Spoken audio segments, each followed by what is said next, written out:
Welcome to Holloway Archives, where we uncover the darkest chapters of American history that time has tried to forget. Before we dive into today's chillin' tale, make sure to subscribe to our channel and let us know in the comments what state or city you're listening from. We love connecting with fellow mystery enthusiasts across the country who appreciate these forgotten tales of America's haunting past. In the spring of 1829, a tenant farmer working the fields near the Delaware-Maryland border made a discovery that would expose one of America's most chilling criminal enterprises. His plow horse suddenly sank into the earth, revealing a wooden chest buried beneath the soil. Inside lay the skeletal remains of what appeared to be a man, his bones yellowed with age, and his skull showing clear signs of violence. This was just the beginning of a horror story that would shake the foundations of early American society and reveal the existence of what historians now call the reverse Underground Railroad. Over the following weeks, authorities would uncover the bodies of at least 7 people on this property, including 3 innocent children, all victims of a woman whose name had already become a whispered terror throughout the Delmarva Peninsula, Martha Patty Cannon. For nearly 2 decades, Cannon had operated a network that kidnapped free African Americans and escaped slaves to sell them back into bondage in the Deep South. But this wasn't just about human trafficking. Cannon was also a serial killer who murdered rival slave traders, witnesses, and even children when they posed a threat to her operations. Court records from Sussex County, Delaware show she was indicted for 4 murders, though witnesses claimed the true number exceeded 20. The reach of Cannon's criminal network extended far beyond her Delaware stronghold, touching communities from Philadelphia to the Mississippi Delta. The discovery of those buried remains would ultimately unravel a criminal conspiracy that had operated with virtual impunity for over a decade, protected by jurisdictional confusion, racial prejudice, and the simple fact that most of its victims were people whose disappearances went largely unnoticed by white society. The area where Patty Cannon built her empire of terror was uniquely suited for criminal activity. In the early 1800s, the region now known as Reliance sat at the intersection of 3 jurisdictions, Sussex County in Delaware and Caroline and Dorchester counties in Maryland. This strategic location allowed criminals to literally step across county and state lines to escape pursuing lawmen. The spot was so remote that locals called it Johnson's Crossroads, named for the tavern that would become the headquarters of the most notorious kidnapping ring in American history. The landscape itself seemed designed for concealment. Dense forests of pine and oak stretched for miles, broken only by marshy lands and small clearings where isolated farmsteads dotted the countryside. The Nanticoke River wound through the region, providing waterways that could transport captives silently under cover of darkness. Roads were little more than cart paths, and the nearest substantial towns were days away by horseback. For someone seeking to operate outside the law, it was an ideal location. Martha Cannon, called Patty by those who knew her, had arrived in this borderland sometime around 1790. Court records suggest she was born around 1760, possibly under the name Lucretia Patricia Hanley, though she kept her origins deliberately vague. Some accounts place her birth in Canada, with immigration to Delaware at age 16. What is documented is her marriage to Jesse Cannon, a local farmer who owned property near the state line. Together, they had at least 1 daughter and lived what appeared to be an unremarkable rural life. Jesse Cannon was described by neighbors as a quiet man who kept to himself, working his small farm and raising tobacco and corn like dozens of other settlers in the region. The Cannon homestead sat on a modest plot of land that straddled the Delaware-Maryland border, a detail that would prove crucial to Patty's later criminal activities. The house itself was a simple 2-story structure built in the common style of the period, with thick wooden walls and small windows. What neighbors didn't know was that this seemingly ordinary home would soon house secret rooms and hidden spaces designed to conceal kidnapped human beings. Beneath this veneer of normalcy lay something far darker. The early 1800s marked a crucial period in American slavery. When Congress banned the importation of enslaved people from Africa in 1808, the demand for human labor in the expanding cotton fields of Alabama, Mississippi, and Georgia created a lucrative domestic market. A healthy adult slave who might have cost $300 before the ban now sold for over $1,000 in the Deep South. This price surge created powerful incentives for criminals willing to traffic in human misery. The economic transformation of the South, following the invention of the cotton gin, had created an insatiable demand for enslaved labor. Cotton production was expanding rapidly across the Gulf Coast states, and planters were willing to pay premium prices for workers. The legal ban on importing slaves from Africa meant that the only source of new enslaved people was the domestic population, either through natural increase or through the capture and re-enslavement of free African Americans. The Delmarva Peninsula was particularly vulnerable to these predators. Following the Revolutionary War, many enslaved people had been freed by their owners, either through gradual emancipation laws or individual acts of manumission. Maryland and Delaware had substantial populations of free African Americans who worked as laborers, artisans, and small farmers. These communities, while legally free, lived in constant fear. They had no powerful protectors, limited legal recourse, and their disappearances often went unreported or uninvestigated by white authorities who viewed them as less than fully human. The legal status of free African Americans in the early 1800s was precarious at best. While they were not enslaved, they possessed few of the rights enjoyed by white citizens. They could not vote, serve on juries, or testify against white defendants in most courts. Their freedom could be challenged at any time, and they were required to carry papers proving their status. For criminals like Patty Cannon, these legal vulnerabilities created opportunities for exploitation. Into this environment stepped Patty Cannon, a woman who would prove that evil recognizes no gender boundaries. Contemporary accounts describe her as a large, physically imposing woman with unusual strength for her gender. She stood nearly 6 feet tall in an era when most women barely reached 5 feet, and she possessed what neighbors described as an intimidating presence. Her voice was reportedly deep and commanding, and she had a reputation for violent outbursts when crossed. Her husband Jesse died under mysterious circumstances around 1826. Some later claimed she poisoned him, leaving her a widow with complete control over the family property. By this time, she had already begun forming the criminal connections that would make her name synonymous with terror. Local law enforcement was virtually non-existent in the rural border region, and what little authority existed was often corrupt or simply overwhelmed by the scale of criminal activity. The social dynamics of the region also favored criminal enterprises. The white population was sparse and often transient, consisting largely of small farmers, laborers, and people seeking to escape their pasts in more settled areas. There was little sense of community cohesion, and neighbors often minded their own business, regardless of what they might suspect about their neighbors' activities. This isolation and indifference would prove crucial to Cannon's ability to operate undetected for so many years. The transformation of Patty Cannon from frontier widow to criminal mastermind began with her daughter's marriages, in a pattern that would define the next 2 decades. Both of the young woman's husbands were slave kidnappers. Her first husband, Henry Brereton, was a blacksmith who supplemented his income by capturing free African Americans for sale in the South. In 1811, Brereton was arrested and imprisoned in Georgetown, Delaware for kidnapping, but he managed to escape from jail that same year. Brereton's criminal activities had been well known in the local community long before his arrest. As a blacksmith, he had legitimate reasons to travel throughout the region, visiting farms and settlements to shoe horses and repair tools. This mobility provided perfect cover for his illegal activities.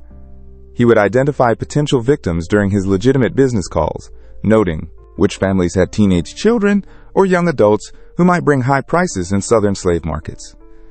The methods employed by early kidnappers like Brereton were often crude but effective. They relied on deception, overwhelming force, and the isolated nature of rural life to capture their victims. A common technique involved approaching free African American families with offers of employment in distant locations.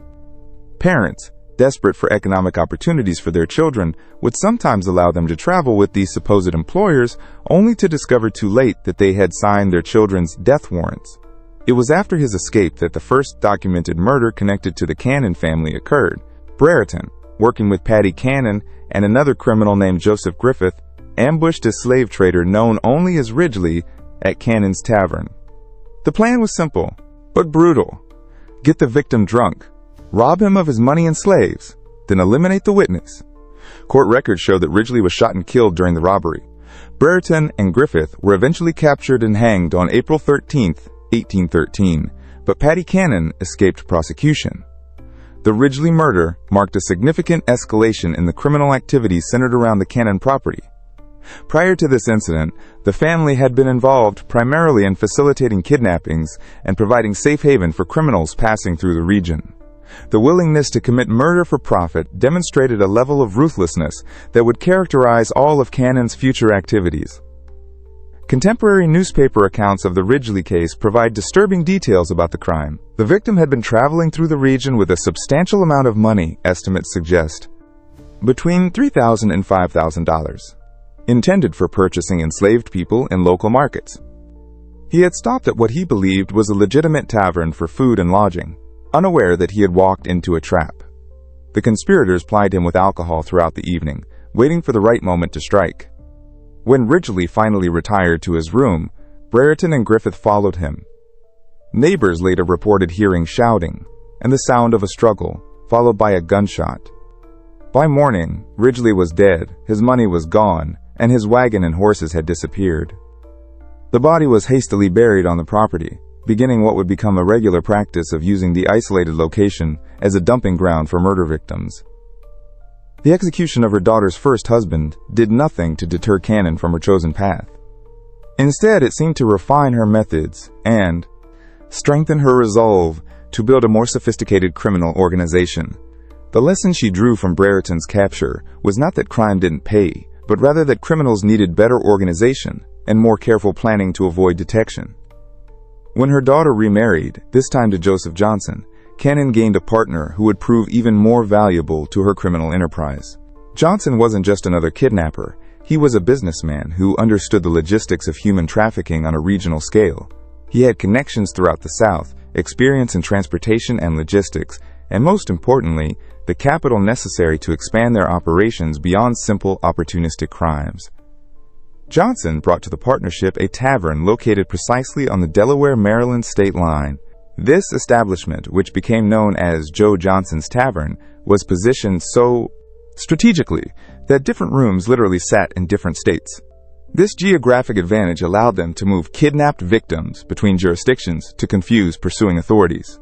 When Delaware lawmen arrived with warrants, suspects could simply step into the Maryland portions of the building and claim immunity from Delaware jurisdiction. The tavern served multiple purposes in the expanding criminal enterprise. It was a legitimate business that provided cover for their activities, generating income and explaining the constant flow of travelers and wagons through the property. It functioned as a holding facility for captives awaiting transport south, with specially constructed hidden rooms and cellars designed to conceal human cargo.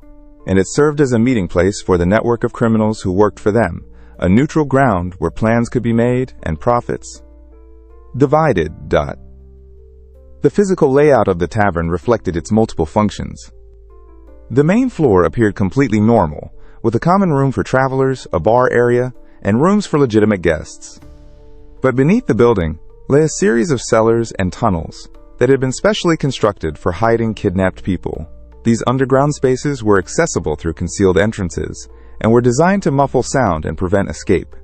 Iron rings set into stone walls provided anchor points for chains, while small ventilation shafts ensured that captives wouldn't suffocate during long periods of confinement. The gang that assembled around Cannon and Johnson was remarkably diverse for its time. It included white criminals like Henry Carr, mixed-race decoys such as John Purnell, who used multiple aliases, and even enslaved people forced to participate in capturing others. This multiracial composition was strategic. African-American gang members could approach potential victims without immediately raising suspicions, while white members handled negotiations with buyers in the Deep South. John Purnell, described in court records as a yellow man or mulatto, was particularly valuable to the organization. His mixed racial heritage allowed him to move between white and African-American communities with relative ease. He maintained multiple identities and could present himself as either a free person of color seeking work or a light-skinned white man conducting business, depending on the situation. This chameleon-like ability made him an ideal scout for identifying potential victims and establishing initial contact. As the 1820s progressed, the scope of the Cannon-Johnson operation expanded dramatically. Their network stretched from Pennsylvania to Louisiana, with documented connections to buyers in Alabama, Mississippi, and Georgia.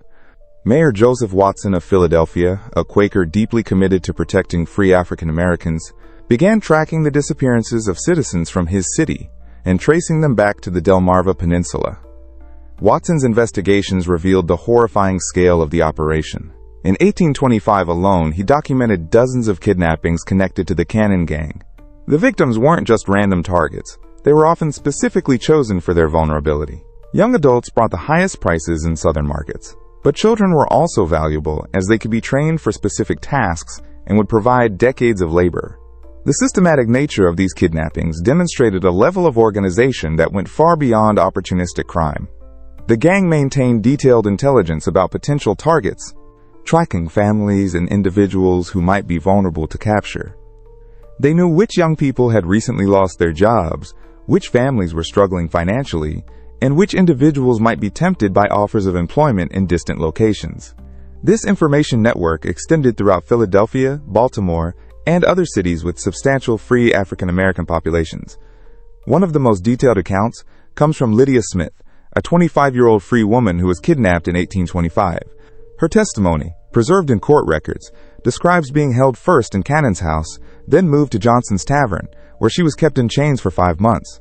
Smith recalled the constant fear, the inadequate food, and the knowledge that she was scheduled to be transported south with a large group of other kidnapped people.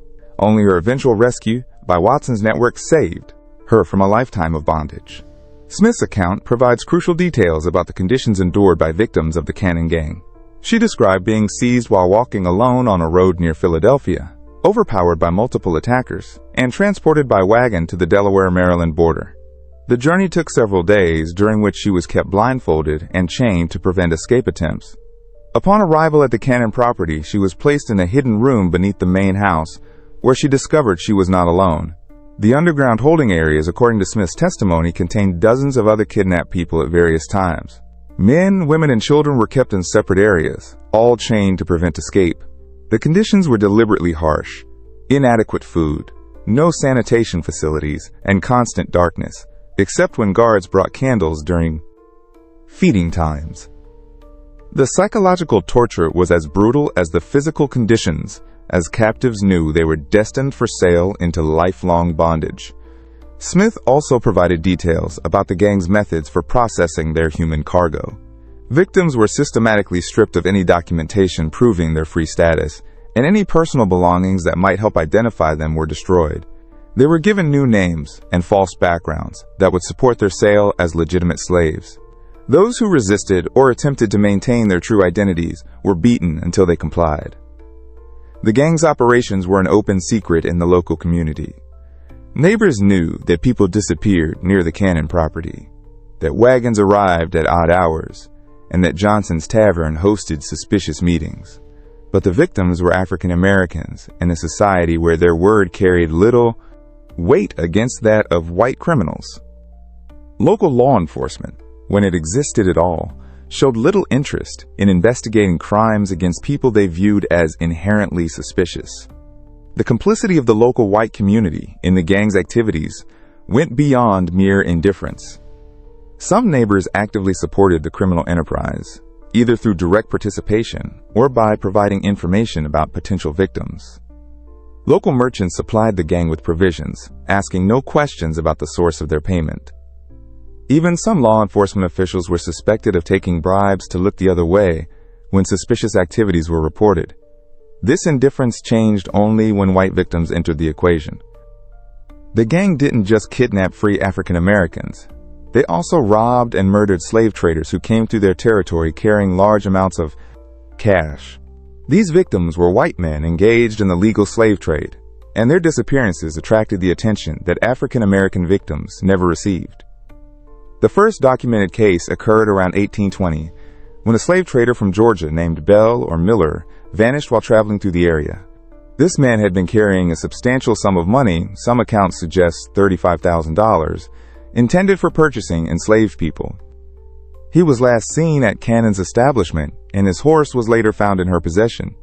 When questioned, Cannon claimed the man had sailed south with a cargo of enslaved people, but investigators found this story implausible. The Georgia trader's disappearance marked the beginning of a pattern that would eventually lead to the gang's downfall. Unlike African American victims, whose disappearances generated little official interest, missing white slave traders had business partners and financial backers who demanded investigations. These men carried substantial amounts of money and had planned itineraries that made their disappearances difficult to explain away. Cannon's method for dealing with these victims was typically brutal. The traders would be invited to the tavern under the pretense of conducting legitimate business.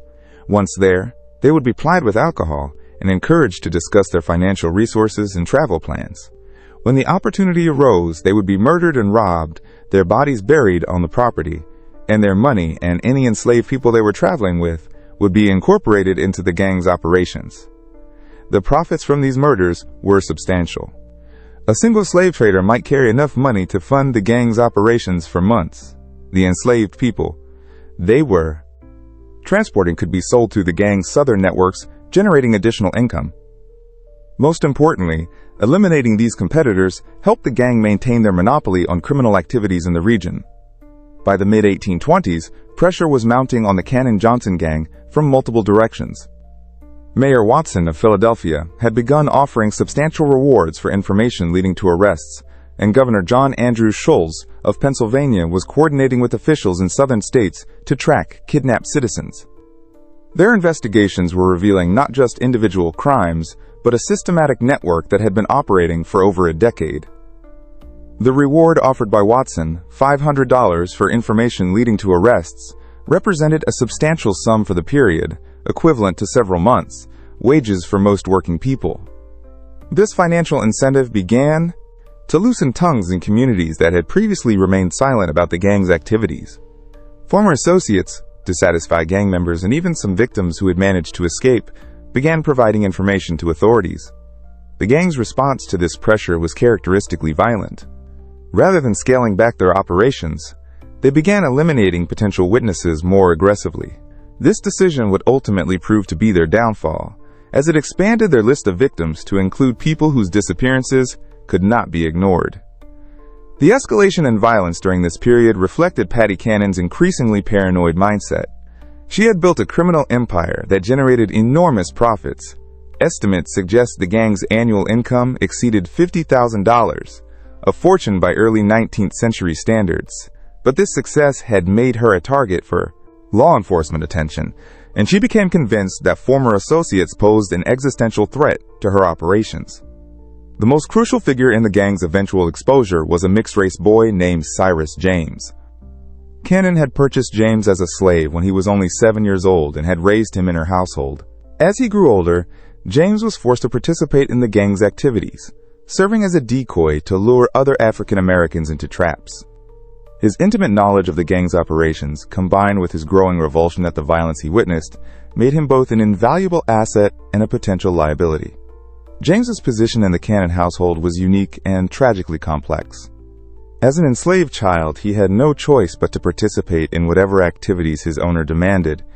But as he matured, he began to understand the full horror of what he was being forced to do. He was helping to destroy the lives of people who looked like him, people who shared his heritage and his vulnerability. This knowledge created an internal conflict that would eventually lead him to cooperate with authorities, despite the personal risks involved. The psychological manipulation employed by Cannon to control James was sophisticated and cruel. She alternated between treating him as a favored member of the household and threatening him with violence or sale to brutal masters in the Deep South. She convinced him that his survival depended entirely on her protection, and that any betrayal would result in his immediate death. This combination of dependency and terror kept James loyal for years, even as he witnessed increasingly horrific crimes. James later testified that he witnessed Cannon murder multiple children on her property. In one particularly horrific account, he described seeing Cannon take a wounded African-American child, not yet dead, from the house in her apron, only for the child to never return. James knew where the bodies were buried because he had been forced to help dispose of them. The murders James witnessed were not random acts of violence, but calculated decisions based on Cannon's assessment of risk and profit. Children who became sick or injured were killed rather than treated, as medical care would have been expensive and would have attracted unwanted attention. Young people who proved difficult to control, or who maintained their insistence on their free status, were eliminated as potential sources of trouble. Even infants born to kidnapped women were sometimes killed if Cannon determined they would be more trouble than they were worth. The gang's undoing began with their treatment of rival slave traders. Competition in The illegal human trafficking trade was fierce, and Cannon's gang had developed a reputation for murdering competitors to steal their money and their human cargo. This practice accelerated as legitimate law enforcement pressure increased. Dead slave traders couldn't testify about their experiences with the gang. The decision to escalate their violence against white victims reflected both Cannon's growing desperation and her fundamental miscalculation about the consequences of such actions. She had operated for so long with impunity that she believed herself untouchable. The murder of African Americans had generated no serious law enforcement response, so she assumed that the same would be true for white victims. This assumption would prove fatal to her criminal enterprise. In early 1829, the bodies began to surface. A tenant farmer working land owned by Cannon was plowing a low-lying area that had recently been cleared of brush when his horse stumbled into what proved to be a grave.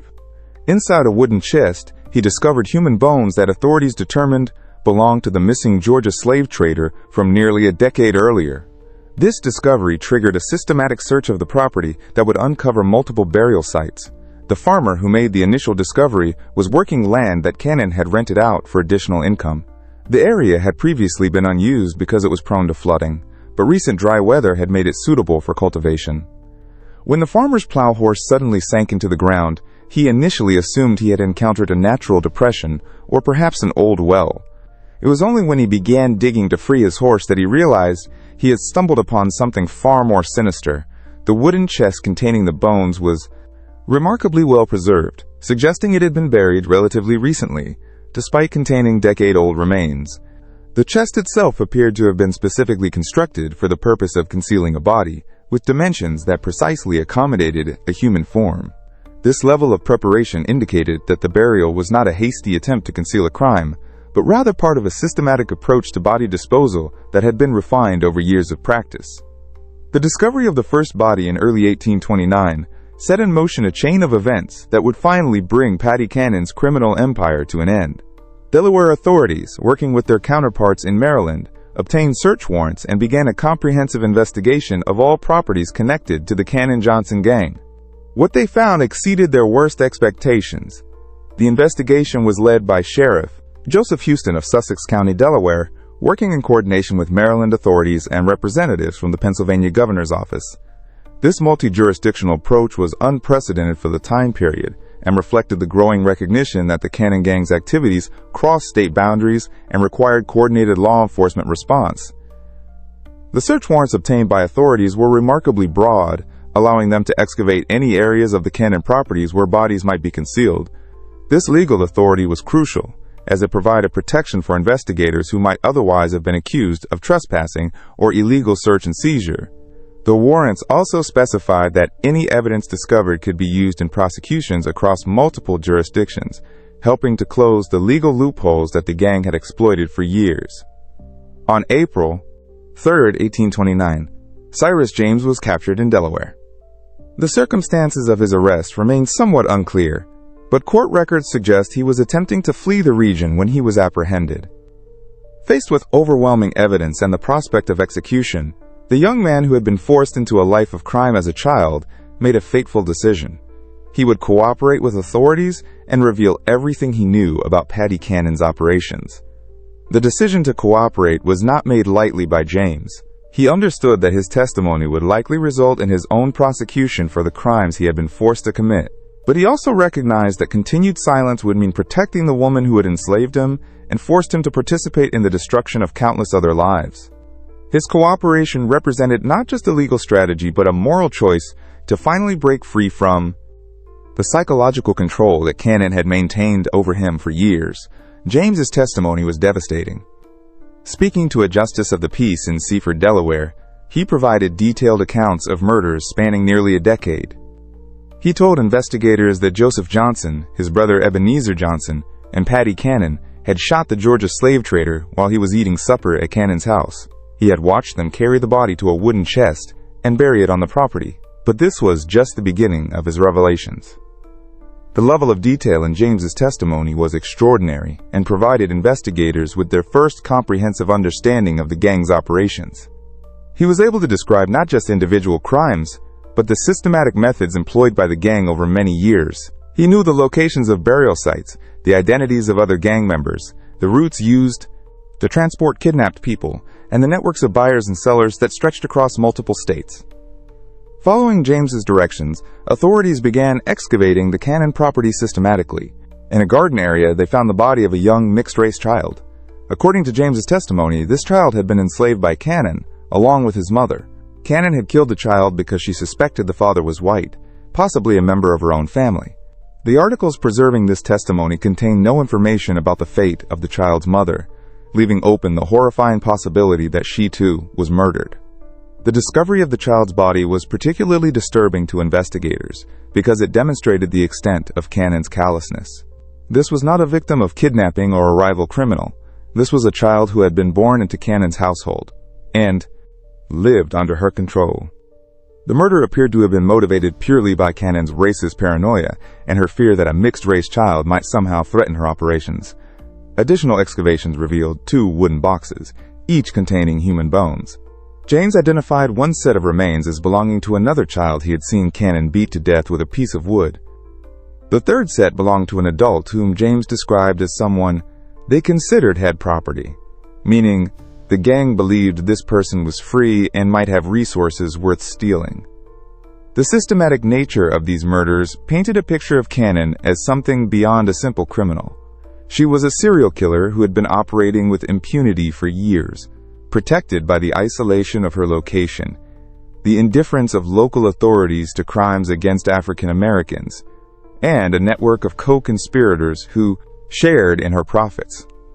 The physical evidence discovered during the excavations corroborated James's testimony in remarkable detail. The wooden boxes used to contain bodies were of similar construction, suggesting they had been specifically manufactured for the purpose of concealing murder victims. The locations of the graves followed a pattern that indicated systematic planning rather than random burial. Most disturbing, the condition of the remains suggested that some victims had been buried while still alive. As news of the discovery spread, other witnesses began coming forward. People who had lived in fear of Cannon for years suddenly found the courage to speak. Their testimonies revealed additional victims and provided details about the gang's methods that corroborated James's account. Among these new witnesses was Thomas Freeman, a free African American who had been approached by gang members in 1827 but had managed to escape. Freeman testified that he had been offered work in Georgia and had been traveling toward the Cannon property when he became suspicious of his escort's behavior. He managed to slip away during a rest stop and spent several days hiding in the woods before making his way back to Philadelphia. Freeman's testimony was significant because it provided insight into the gang's recruitment methods. He described how the initial approach had seemed completely legitimate. He had been struggling to find work in Philadelphia when a well-dressed man approached him with an offer of employment on a Georgia plantation. The wages offered were generous, and transportation was to be provided free of charge. It was only during the journey that Freeman began to notice inconsistencies in his escort's stories and became suspicious of their true intentions. The scope of the Har investigation expanded beyond Delaware. Authorities in Maryland began examining properties owned by gang members, while officials in Pennsylvania coordinated efforts to document the full extent of the kidnapping network. The coordination between different jurisdictions represented a new approach to law enforcement that would later become standard practice. For the first time, authorities were treating the Cannon gang as what it truly was, an interstate criminal conspiracy that required federal-level response. This recognition led to the involvement of officials from Washington, D.C., and marked the beginning of what would eventually become coordinated federal law enforcement efforts against organized crime. The precedent established by the Cannon case would later inform federal approaches to combating interstate criminal enterprises throughout the 19th and 20th centuries. In April 13, 1829, a grand jury of 24 white men in Delaware handed down indictments against Martha Patty Cannon on 4 counts of murder. The charges were signed by James Rogers, the Attorney General of Delaware, and represented the first time any member of the notorious gang had faced serious legal consequences for their crimes against African Americans. The composition of the grand jury itself was significant for the period. All 24 members were white males, as required by Delaware law, but they represented a cross-section of the state's population, including farmers, merchants, and professionals. The fact that this jury was willing to indict a white woman for the murder of African Americans marked a notable shift in legal attitudes, driven largely by the overwhelming evidence presented and the interstate nature of the crimes. The indictments were remarkably specific, for the era. Cannon was charged with the murder of an infant female on April 26, 1822, a male child on the same date, an adult male on October 1, 1820, and a Negro boy on June 1, 1824. Each charge carried the death penalty, and the evidence against her was overwhelming.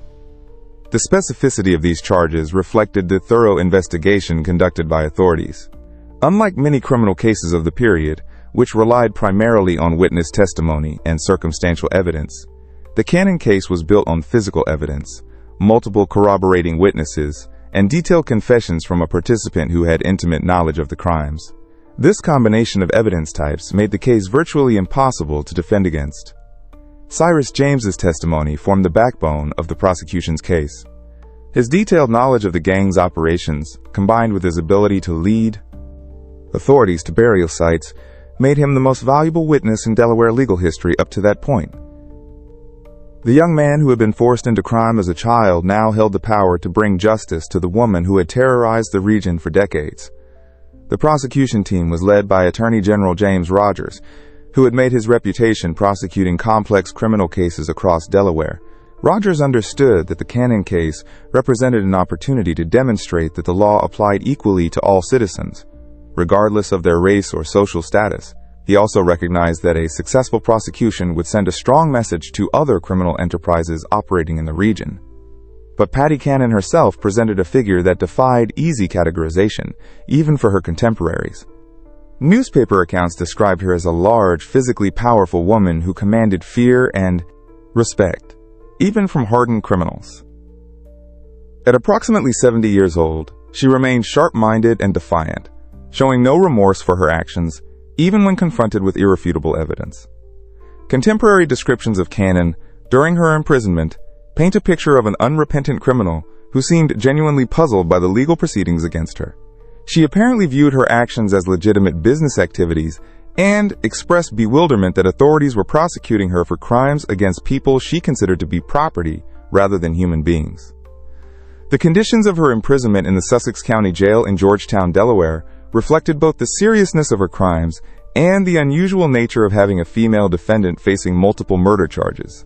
She was kept under constant guard, as authorities feared both escape attempts and potential retaliation from surviving gang members. The Georgetown jail itself was a crude stone structure that had been built in the early 1800s to house petty criminals and debtors. It was not designed to hold dangerous felons facing capital charges, and authorities had to implement special security measures to ensure Cannon's continued detention. Extra guards were posted, and her cell was reinforced with additional iron bars and locks. During her confinement, Cannon began to speak more freely about her criminal career. According to contemporary accounts, she admitted to killing at least 24 people over the course of her criminal career. These victims included not just the African Americans found buried on her property, but also rival slave traders, potential witnesses, and anyone else who posed a threat to her operations. The most chilling aspect of Cannon's confessions was their matter-of-fact tone. She spoke of murder as a business necessity, describing the killing of children and adults with the same casual indifference she might have used to discuss livestock. Her apparent lack of any moral conscience shocked even hardened law enforcement officials who had seen the worst of frontier violence. Cannon's confessions provided authorities with details about crimes that extended far beyond the charges for which she had been indicted. She described murders dating back to the early 1810s, kidnappings that had involved hundreds of victims, and a criminal network that had reached into multiple states. These revelations confirmed investigators' suspicions that the crimes discovered on her property represented only a fraction of the gang's total activities. The legal proceedings moved forward with unusual speed for the period. The overwhelming evidence, combined with public pressure for justice, created momentum for a quick trial and resolution. Court records suggest that Cannon was expected to face trial within weeks of her indictment, with execution to follow shortly thereafter if she were convicted. The prosecution's strategy was straightforward: present the physical evidence, provide testimony from Cyrus James and other witnesses, and allow the jury to reach the obvious conclusion that Cannon was guilty of multiple murders. The defense, such as it was, could only argue for mercy based on Cannon's age and gender, though few observers believed such arguments would be effective given the horrific nature of the crimes. The trial was scheduled to begin in late May 1829, with jury selection planned for the week before. Legal observers from across the region were expected to attend, as the case represented one of the most significant criminal prosecutions in Delaware history. Newspapers as far away as Philadelphia and Baltimore were planning extensive coverage of the proceedings. The legal proceedings against Patty Cannon would never reach their intended conclusion. On May 11, 1829, approximately 3 weeks before her scheduled execution, jail guards found her dead in her cell. The official cause of death was listed as suicide by poison, though the exact circumstances remain unclear. Some accounts suggest she had been smuggled arsenic by sympathizers, while others propose she had been hoarding medication for weeks. The discovery of Cannon's body sent shockwaves through the Georgetown jail and the broader community. Guards making their regular morning rounds found her lying on the floor of her cell, apparently having died sometime during the night. There were no signs of struggle or violence, and the cell remained securely locked from the outside. The only evidence of what had occurred was a small vial found hidden in her clothing, which later analysis suggested had contained arsenic. The question of how Cannon obtained the poison remained a mystery that investigators never fully resolved. The jail security procedures were relatively lax by modern standards, and visitors were not thoroughly searched before meeting with prisoners. It was possible that a sympathizer had smuggled the poison to her during one of these visits, though no specific individual was ever identified as the source. Some contemporaries speculated that Cannon had been planning her suicide from the moment of her arrest. She had witnessed the execution of her daughter's first husband and understood exactly what fate awaited her if she were convicted. Rather than face the public humiliation of execution, she chose to die on her own terms, maintaining control over her fate until the very end. Her death robbed the victims, families of the satisfaction of seeing justice served, but it also brought to a close one of the most systematic criminal enterprises in early American history. Court records show that Cannon's death effectively ended the reverse Underground Railroad that had operated along the Delmarva Peninsula for nearly 2 decades. The immediate aftermath of Cannon's death was chaotic. Authorities had been preparing for what they expected to be the most significant criminal trial in Delaware history, and her suicide left them with unresolved questions about the full extent of her criminal network. The investigation into her activities continued for several months, but without her testimony, many details about the gang's operations remained unclear. The fate of her surviving co-conspirators varied significantly. Joseph Johnson, her son-in-law and primary partner, had fled to Alabama or Mississippi before the investigations began. His brother Ebenezer also escaped to the Deep South, where they presumably continued their criminal activities beyond the reach of Delaware authorities. Local law enforcement made half-hearted attempts to pursue them, but the jurisdictional complications and vast distances involved made successful prosecution unlikely. Only Cyrus James, the enslaved boy forced into crime, remained to face justice, and his cooperation with authorities ultimately led to his freedom rather than execution. The Delaware courts, recognizing that James had been coerced into participating in the gang's activities and that his testimony had been crucial to uncovering the crimes, granted him his freedom and provided him with protection from retaliation. James's fate after the trial represented one of the few positive outcomes from the entire tragic episode. He was relocated to Pennsylvania, where abolitionists helped him establish a new identity and begin a legitimate life. Some accounts suggest he later became active in the Underground Railroad, using his knowledge of criminal networks to help legitimate efforts to assist escaped slaves. The investigation revealed that the Cannon-Johnson gang had been responsible for the kidnapping of hundreds of free African Americans over the course of their operations. While exact numbers remain disputed, conservative estimates suggest they trafficked between 500 and 1,000 people into slavery in the Deep South. The economic value of these crimes, measured in the prices slaves commanded in southern markets, represented millions of dollars in today's currency. The human cost of these crimes extended far beyond simple statistics. Each kidnapping represented the destruction of a family, the theft of a life, and the perpetuation of a system that treated human beings as property. Many victims were never recovered, living out their lives in bondage hundreds of miles from their homes. Children were separated from parents, spouses from each other, and entire communities lived in fear of similar attacks. The geographic scope of the gang's activities was equally staggering. Evidence collected during the investigation showed connections to criminal networks operating from New York to Louisiana.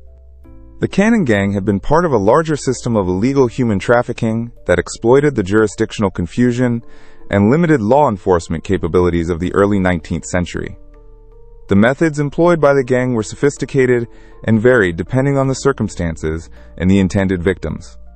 In urban areas like Philadelphia, they often used deception, approaching potential victims with offers of legitimate employment in distant locations. The promise of steady work and fair wages was particularly effective during periods of economic hardship, when many free African Americans struggled to find employment.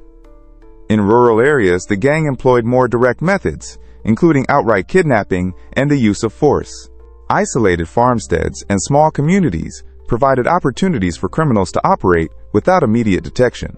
The sparse population and limited communication networks meant that kidnapping victims could be transported long distances before their disappearances were even noticed.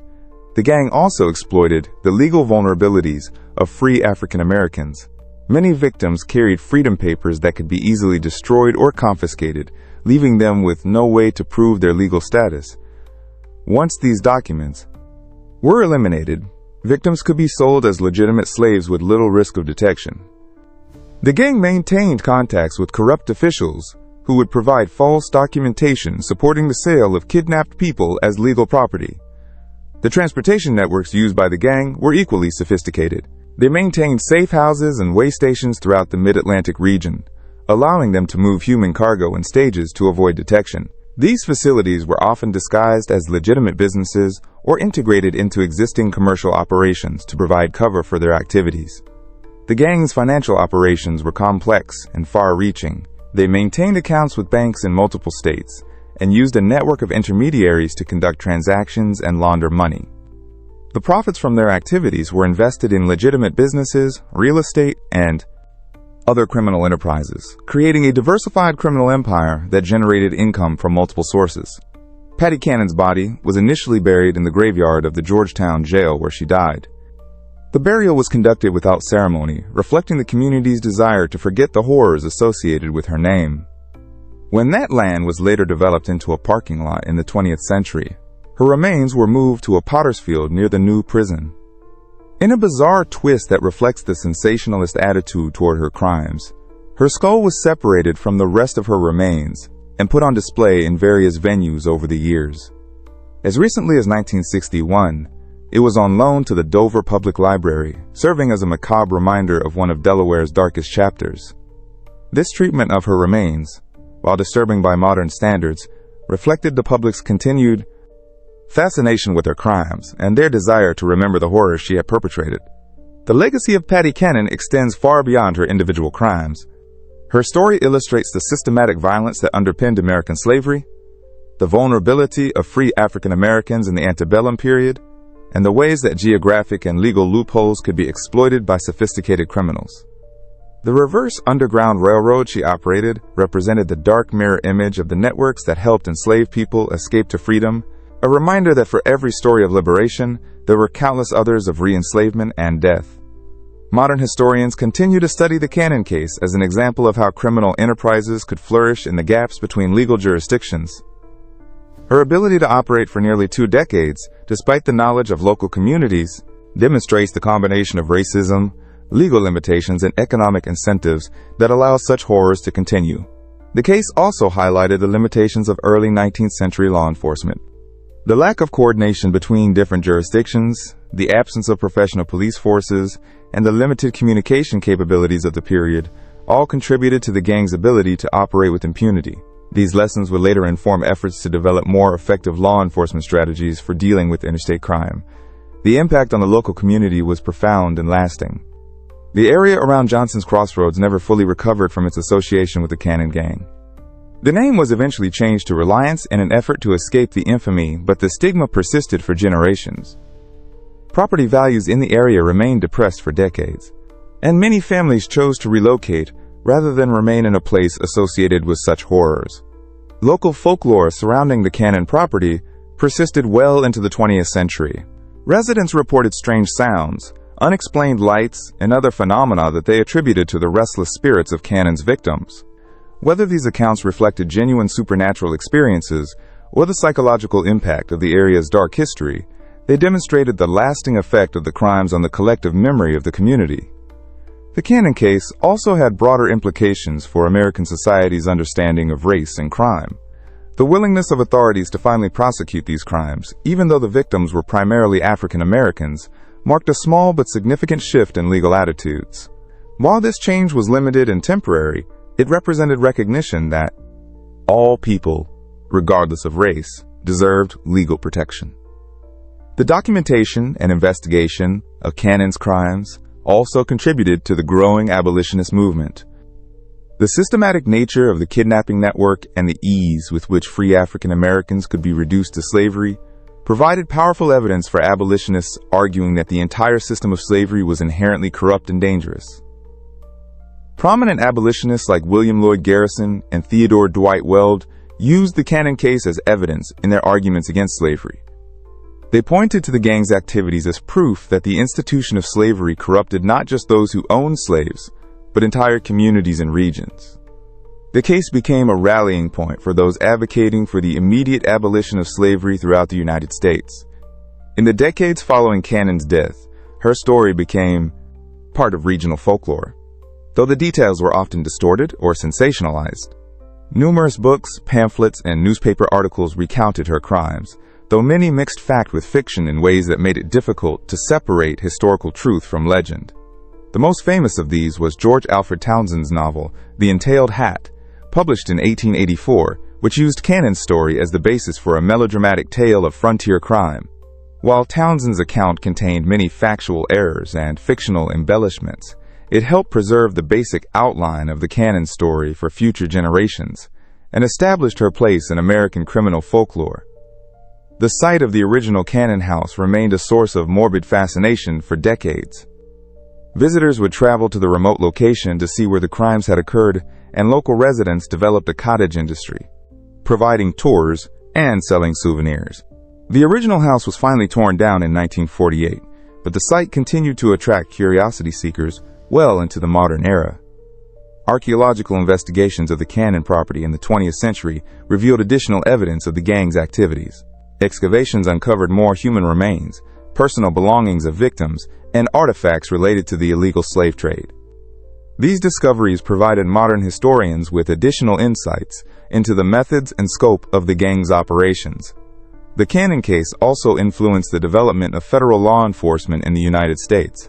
The interstate nature of the gang's activities and the jurisdictional challenges they presented highlighted the need for coordinated federal response to certain types of crime. The precedents established during the investigation would later inform the creation of federal agencies and the development of federal criminal statutes addressing interstate commerce and kidnapping. Modern law enforcement agencies continue to study the Cannon case as an example of organized criminal enterprise. The gang's methods of operation, their use of legitimate businesses as cover for illegal activities, and their exploitation of jurisdictional boundaries are all techniques that remain relevant to contemporary criminal investigations.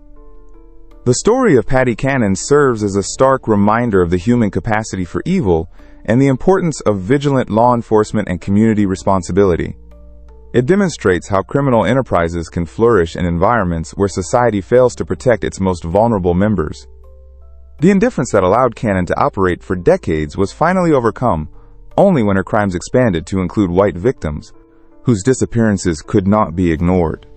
The legal system that failed to protect free African Americans from kidnapping and murder was the same system that ultimately prosecuted Cannon only when she threatened the interests of white slave traders. This selective application of justice reflects the racial hierarchies and prejudices that characterized American society in the antebellum period. Most importantly, the Cannon case preserves the memory of hundreds of victims whose names are largely forgotten, but whose suffering should never be minimized or ignored. These were real people with families, dreams, and aspirations who were reduced to nothing more than commodities in a brutal economic system. Their stories remind us of the human cost of slavery and the systematic violence required to maintain it. The investigation into Cannon's crimes also revealed the extent to which entire communities could become complicit in criminal activity through their silence and indifference. The neighbors who suspected what was happening but chose not to act, the officials who ignored reports of suspicious activity, and the merchants who profited from the gang's operations all bore some responsibility for the continuation of these crimes. This complicity was not simply a matter of individual moral failure, but reflected the broader social and economic systems that made such crimes profitable and sustainable. The demand for slave labor in the expanding cotton economy created powerful incentives for human trafficking, while the legal and social marginalization of free African Americans made them vulnerable to exploitation. The Cannon case thus serves as more than just a tale of individual criminality. It provides insight into the systematic nature of violence and exploitation in American slavery. The crimes committed by Cannon and her associates were extreme examples of practices that were occurring throughout the slaveholding regions of the United States, though few were documented with the same level of detail.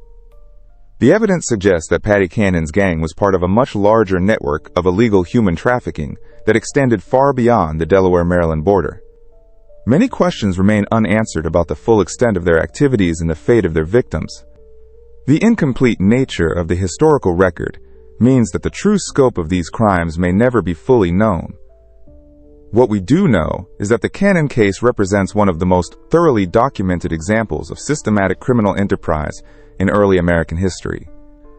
The combination of physical evidence, witness testimony, and detailed confessions provides historians with a rare window into the methods and motivations of those who profited from human misery. The story of Patty Cannon and her criminal enterprise continues to resonate today as we grapple with questions of justice, human trafficking, and the protection of vulnerable populations.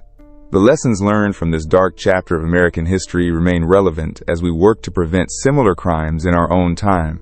The case reminds us that criminal enterprises often flourish in the shadows, exploiting the gaps in law enforcement and taking advantage of society's indifference to the suffering of marginalized populations.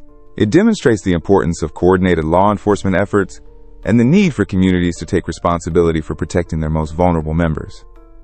As we reflect on this harrowing tale from America's past, we must remember that the fight against human trafficking and exploitation is far from over. Modern forms of slavery and human trafficking continue to plague societies around the world, often targeting the same vulnerable populations that Patty Cannon and her associates preyed upon nearly 2 centuries ago. The story of Patty Cannon serves as both a historical record and a moral warning. It reminds us of the depths to which human cruelty can sink when unchecked by law, morality, or community responsibility. But it also demonstrates the power of courage and justice to eventually overcome even the most entrenched systems of evil. In the end, the legacy of Patty Cannon is not just one of horror and criminality, but also of the ultimate triumph of justice over injustice, of truth over deception, and of human dignity over exploitation. Her story reminds us that even in the darkest chapters of our history, there were those who stood up for what was right, who risked their own safety to protect others, and who refused to accept that some people were less deserving of freedom and dignity than others.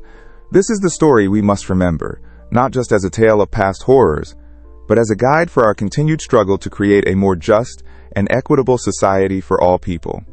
The victims of Patty Cannon's crimes deserve to be remembered not just as statistics or symbols, but as real human beings whose lives had value and whose suffering demands that we never forget the lessons of history.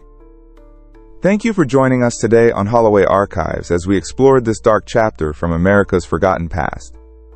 If you found this story as compelling and disturbing as we did, please like this video, share it with others who appreciate these important historical tales, and don't forget to subscribe for more content exploring the hidden corners of American history. Leave us a comment letting us know what you thought of this story and what other mysteries from our nation's past you'd like us to investigate. Until next time, keep exploring the shadows of history with Holloway Archives.